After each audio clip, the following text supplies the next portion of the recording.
let's talk about healthcare, and in particular, national healthcare or socialized healthcare. Well, the first fact that we have to acknowledge is people die. And mortality is holding steady now at about 100%, and it doesn't look like that's going to change anytime soon. So, people die. People are mortal. Things don't last forever. It's like it says in the Hava Mal. Cattle die, kindred die. I myself will die. The only thing that doesn't is a good name, right? The repute of a good name, of deeds well done. That's a paraphrase. But there's been a lot of debate. Obamacare was slammed for, quote unquote death panels. And, people bitch about insurance companies not covering pre-existing conditions and, basically people's coverage running out and stuff like that. All right. That's not a problem with one particular healthcare scheme or another. That's a fact of life that, we want to extend people's life when it's productive to do so, when it's worthwhile to do so, right? When it's more valuable to help them live than it costs. So it's productive in those cases, and in some cases it's not going to be productive. There's always more we could do to save them. There's always more ways to spend money to save somebody. It just may not be worthwhile at some point. In fact, at a certain point, it almost certainly won't be worthwhile. All right, and so there's a lot of confusion about what insurance is. People think that insurance is you're pooling risk among multiple people. But what insurance really is you're spreading risk over time for each person, right? So the idea is, in theory, the premiums that an individual pays should be more over time than the amount of money that they cost, all right? So ideally, the insurance company is trying to make money off of every client, and that's why your premiums go up if you have risk factors or, based on your history or whatever. And so when you get into the this whole idea of pooling risk between people, then you end up not with insurance but with subsidy. So you're trying to subsidize at that point, let's say sickness, at the expense of healthy people. And when you do that, what you're going to do is you're going to end up with more sick people, more ill people, more people of frail health, because you're subsidizing them. You're preventing Darwin from taking his natural course, so to speak. You're keeping those people around in the gene pool to fill it with their sick genes. And so that problem is only going to grow. That expense is only going to grow over time if you do that. Now, if those people are productive enough that they can pay for their health problems themselves, then fine. There's no problem letting them be treated and stay around. But that's the difference between insurance and subsidy. All right. So in insurance, you're spreading the risk over time for each individual. With a subsidy, there's a transfer. From some people to other people. And, basically what you get in this debate is people who want a subsidy at the expense of other people because they want more than they can pay for. And, it's not clear why it's worth those other people's whiles to contribute to that subsidy. Like what's so great about you that we should have to pay to keep you alive? People don't answer that question. It's just assumed. It's asserted as an entitlement. Oh, well, I'm entitled to be alive. I'm entitled to the health care that would keep me alive. Well, no, you're not any more entitled to that than you are to anything else. Sorry, that's just the way it is. But as far as letting people die, yes, every system has to do that. Like, you can't do the absolute utmost for everyone. You just can't. You can't do the absolute utmost for anyone.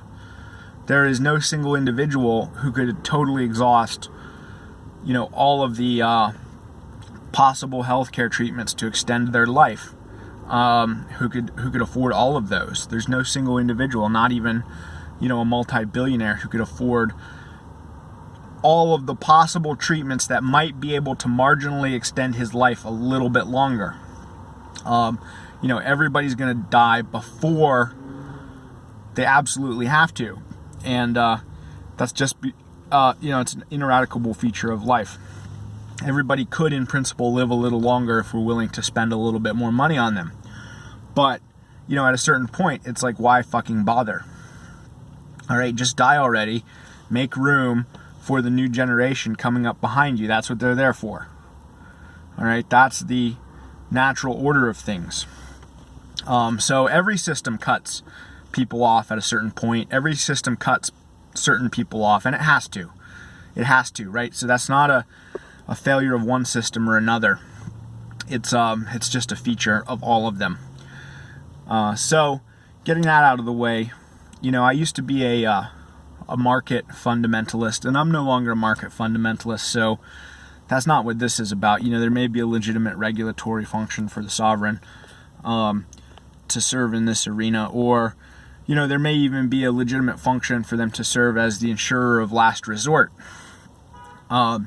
But you have to recognize the superiority of market means, mainly for competitiveness and for efficiency, and for the production and distribution of goods and services, which healthcare is. All right, so market means are demonstrably superior in most of these respects. And so,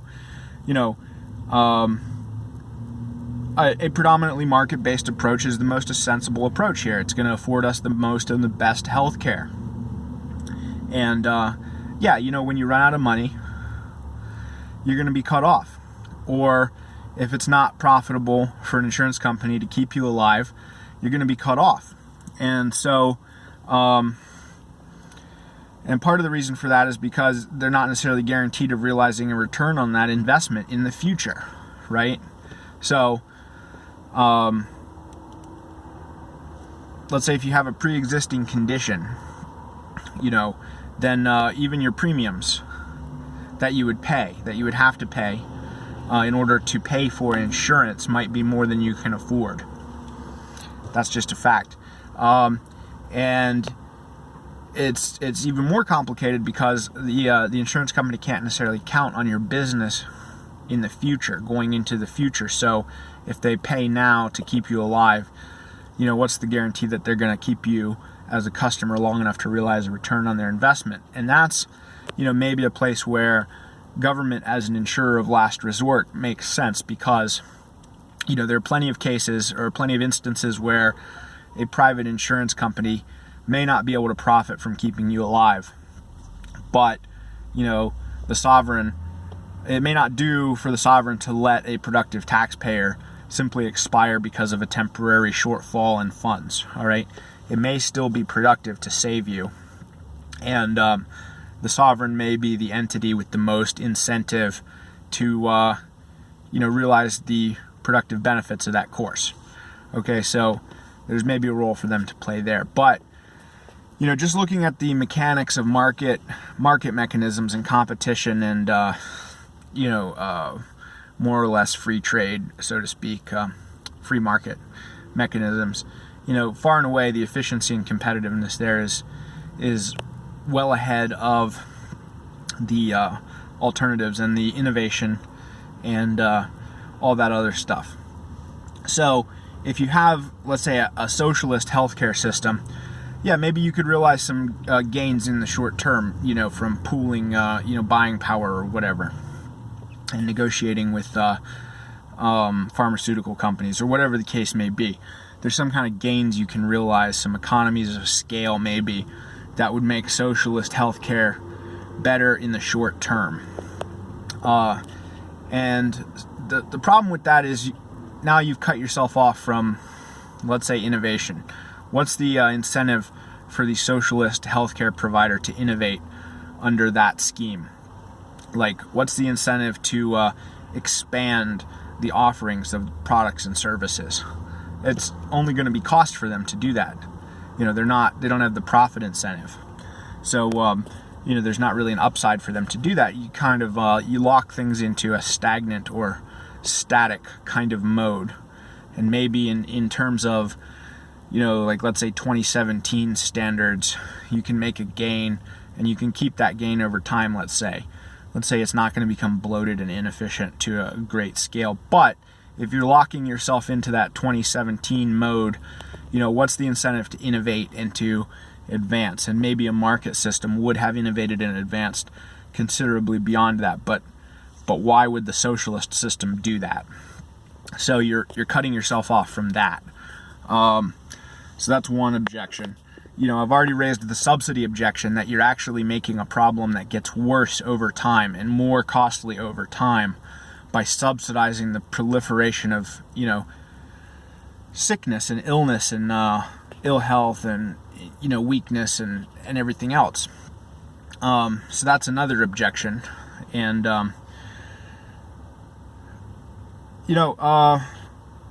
I think it's probably the case that costs are out of control. And, there are some things we could do to mitigate that to some extent.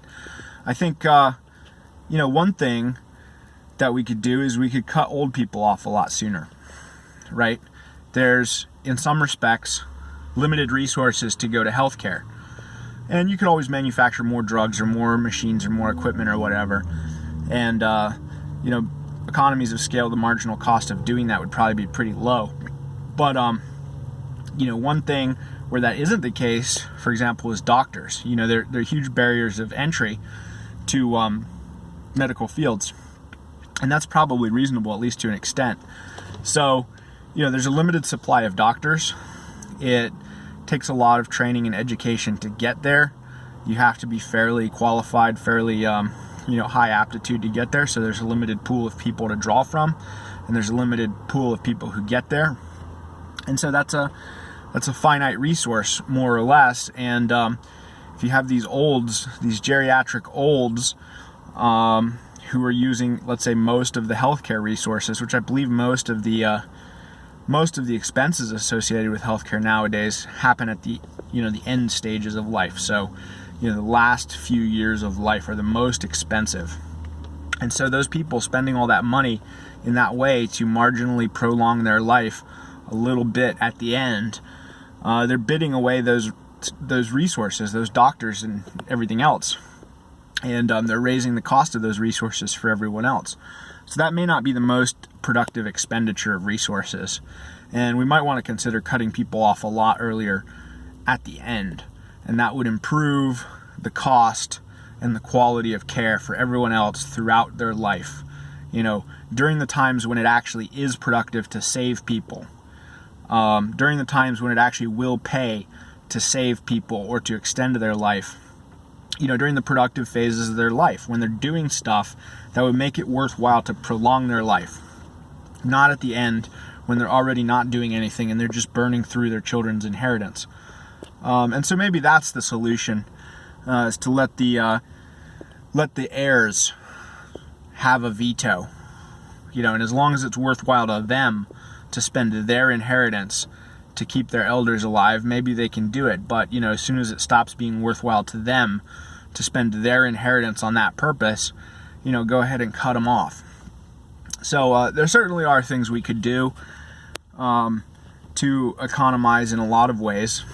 And I'm not going to say that the way things have been done in the past are beyond criticism, but a lot of the criticism is not criticism of, markets per se or the exact market healthcare mechanisms that have been employed, but just criticism of, ineradicable features of life that are going to persist, that are going to manifest under any scheme. And, we got to be realistic about this stuff.